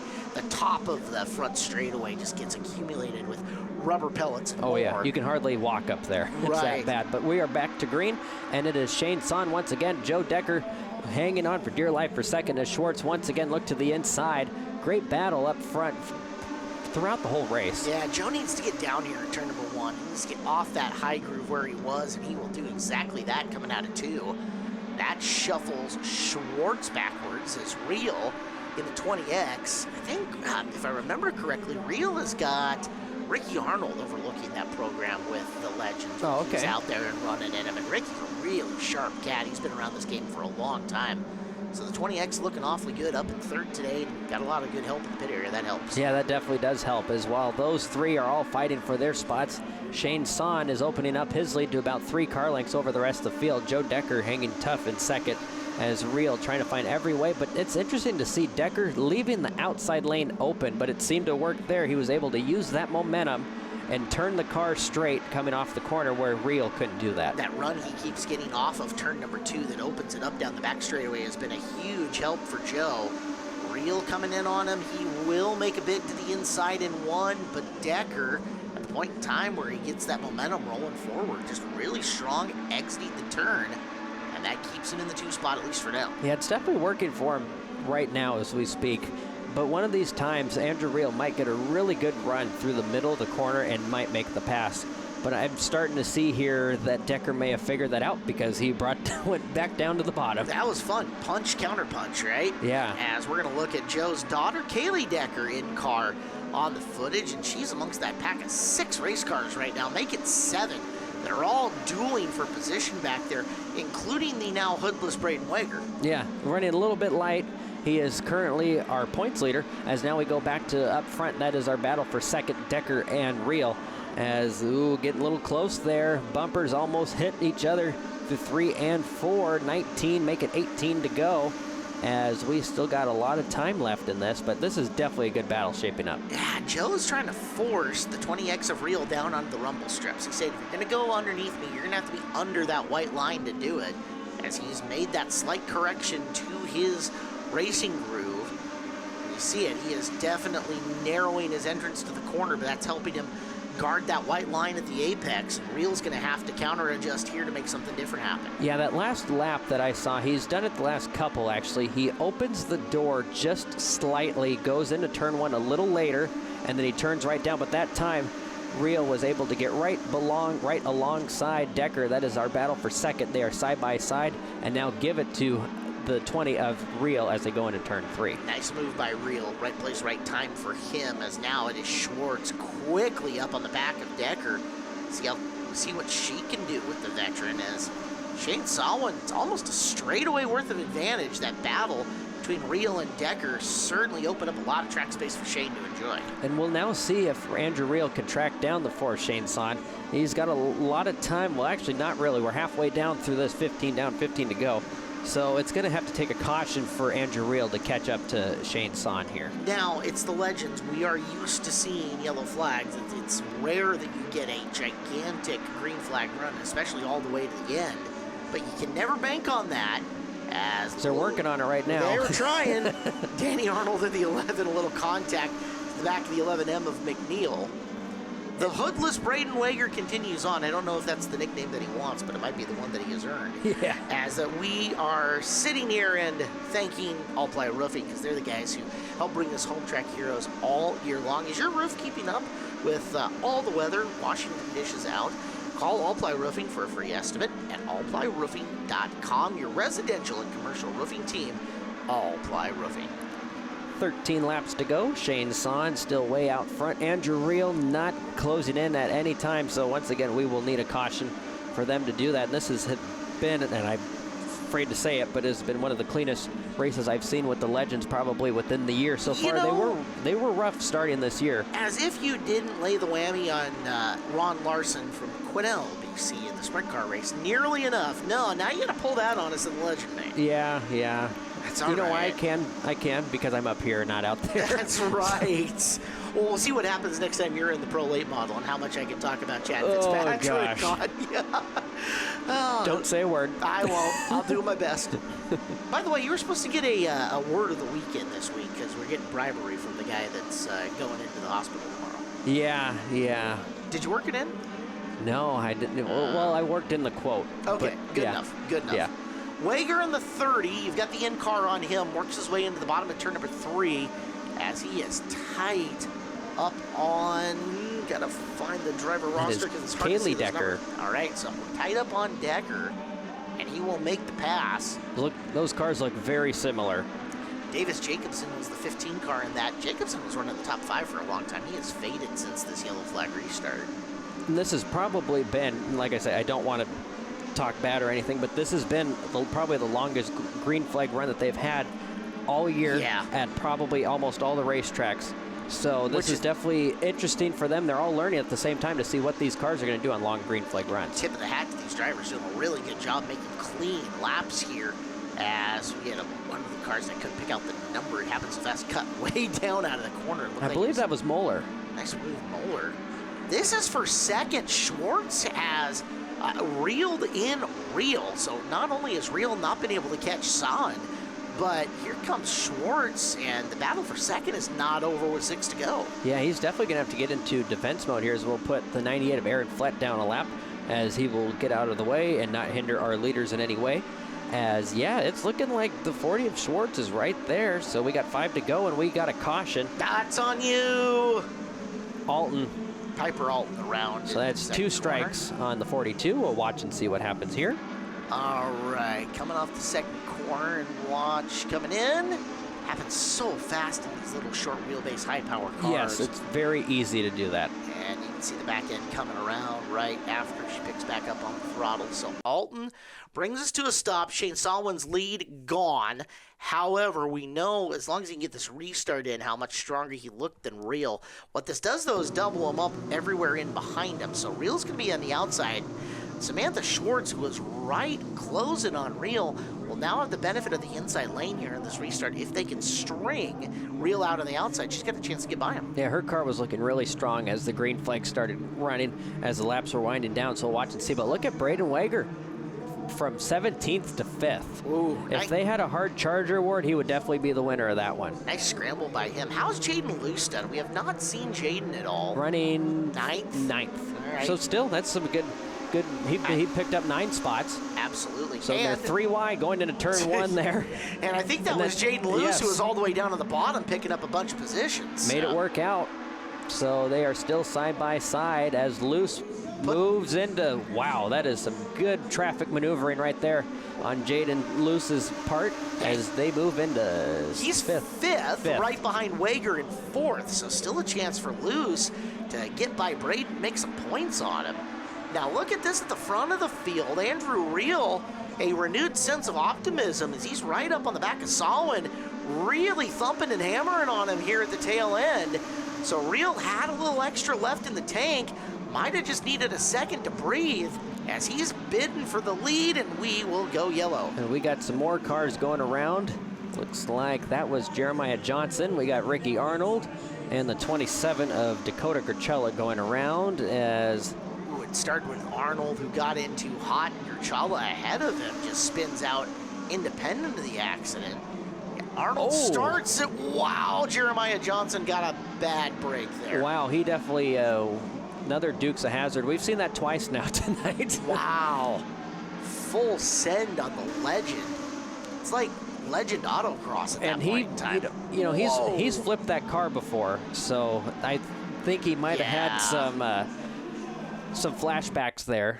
So scary situation there. Luckily ended not like it did a few years ago. So we'll rack them and stack them again, and we'll try this again. All right, so Salwin got himself just a couple of laps complete, but he was by no means away from real here. Wager starts 4, Luce now starts 5. Dynamics still changing up the front of the field, and again, Salwin's going to need a better start this time. He needs to get away from Real. Yeah, Real could have possibly made that pass. It looked like he was setting up to go into turn 3 before he went to that caution. So we'll watch and see. Very few laps to go, only 4. So this is definitely anyone's race to win at this point. We are off and running. Green flag, dead even at the line. Good start for Real as he drives right alongside Shaden Son. Son downstairs, upstairs is Real, Schwartz and Wager and Luce all keeping close enough contact here. As Shane's gonna retain the lead here on the restart. Big bid to the bottom. Slamming the door shut is Salwin going into turn number 1. What a great move by both of them. A little bit of a love tap from the 20 of Real to the back bumper of the 4 of Shane Son. No harm, no foul, as Samantha Schwartz hanging on for dear life for that 3rd spot. As we got 2 laps to go, Son really loose as he hangs on. I think he was wrestling that car down low so he couldn't get cut under going into that first corner. You remember how low Zaretsky used to enter going into that first turn? Oh, yeah. I think Salwin's saying, all right, if you're fast enough to go around me, you can. However, I'm not just going to give you a free rein down to the bottom of the racetrack. So white flag, 1 lap to go. It is Shane Son, the 20 of Real, and look at Jaden Luce will grab 3rd. We got cars spinning. Oh, together and pieces and parts coming off. Harris is 20 amongst others, but we are going to finish this. Checkered is out. Son holds on over Real and Luce. Turned out to be a fantastic finish, and what a scramble for Jaden Luce to make some points on Braden Wager. Let's talk about it. Winners to the podium to take the trophies and all the glory here. All right, Jaden, the weather conditions through qualifying off, so talk to me having to race through a B main, starting at the back to getting on the podium. Yeah, I mean, it took a lot out of me. Definitely the downs and the highs of racing all in one day. So, yeah, but thanks to all these fans for coming out and sticking around through the cold and all the weather. Who do you want to thank for helping to get that 19 out here? I want to thank my mom, my dad, Northern Environmental with Ricky Arnold and Nathan Welch. All right, let's give it up. 3rd place tonight, driver of the 19, Jaden Luce. All right, Andrew, good run tonight. 2nd place on the podium. How does it feel to be out to Evergreen Speedway again? Feels good. I mean, good place to start for the season here. First time. Yeah. That was a tough race. You were trying to get to Shane there in the closing laps. What more did you think you needed to get to him? I don't know. I don't think there was just really anything I could do. I mean, if I had to pass him, I probably would have punted him, but I don't know. Who do you want to thank for helping you get out here? Kenny Armstrong, Ricky Arnold, my family, Daniel Excavating, Camus Construction, Sharps Transportation, and Northern Environmental. They just helped a lot through everything. Yeah. All right, let's give it up. 2nd place tonight, driver of the 20X, Andrew Real. Shane, a couple late race restarts there. Talk about having to restart defending from Andrew and Jaden charged hard. Oh, well, I was a half a lap, so I wasn't really excited about the caution because I knew Andrew had something for me. We just were talking about it. I get it. He doesn't really like that. I definitely was using the entire track, but I respect the kid for not punting me for the win. He's going to get that same respect out of me, right? But any other spot but for the win, I'm going to block. I don't care. I'm going to do whatever it takes to win that race, but wreck each other, right? And I expect that of anybody else out here, right? If you're in front of me, you ain't going to just give it to me, right? It's hard to win these things. And this is 3 in a row, by the way, so I am going to celebrate that tonight. Thanks to my daughter. Thanks to everybody. Thanks even Mike Jetson over here is my buddy. Andrea, Marissa for spotting. That was a tough one to spot, but it was also frustrating when you get a straightaway lead like that. You think it's over, and then you got a 4-lap shootout for your life, right? So it was fun. Thanks for everybody hanging out. All right, let's give it up. Your race winner tonight, driver of the 4, making it back-to-back at Evergreen, Shane Sawin. Fantastic finish to this week's Home Track Heroes here on Seattle 11. Thank you so much for tuning in. Chad, you will not be here next week because you're on the card. Pro Late Models are racing. Yes, All yes, right. we are. First place next week, right? Let's try. No more seconds, no more thirds. Coming with you on next week's Home Track Heroes, you are going to have Street Stocks, Mini Stocks, Hornets, Stinger 8s, and 75 laps of Pro Late Model fun. Next time you can come to Evergreen Speedway, Friday the 23rd, Saturday the 24th, we've got monster trucks. Let me try that again. Monster trucks, both nights of action. Demo Derby coming up on Sunday the 25th. That's Memorial Day weekend. We hope you'll make an opportunity to come on out to the track here at Evergreen Speedway. Both DT and Ben did On Track, our awesome film crew. The Hobbs is on production for Chad Fitzpatrick. I am Caleb Hart. We will see you next Sunday night when your dial will be tuned once again here to Seattle 11 and Home Track Heroes. Good night, everybody. Thanks for watching Evergreen Speedway's Home Track Heroes on Seattle 11. Join us next week for more great racing from Evergreen Speedway.